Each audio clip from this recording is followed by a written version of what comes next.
Hey guys, Morel McCreary here. Today's topic comes from Sunday Proctor. She sent me this question / comment in one of my other videos. You guys can do that too. Just drop a comment about any topic or question you may have, and I'll do my best to answer that.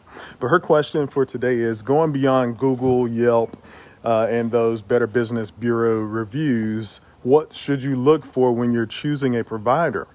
And I think it applies across all industries, right? So if you're in the service industry, that's usually what you're doing your research on.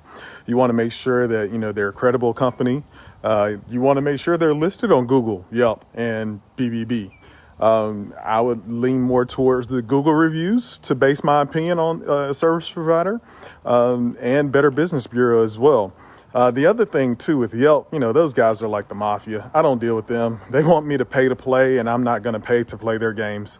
Google is very friendly. BBB is very friendly, but that's also another paid kind of membership, if you will. But it's a really good one too, because they send you referrals too in the BBB network. So I like them a lot. But you really want to focus on, if you find a company on Google and they have good reviews and they have good, standings.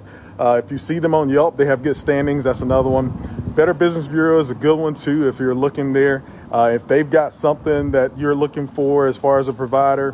But I always go the extra level too, right? So I'll check them out on Facebook, see if they have a Facebook page. I'll check them out, check out their website and make sure it's current, because you don't want a fly-by-night company out there servicing you for whatever you need. So check those out. And like I said, if you have any other topics or questions, let me know.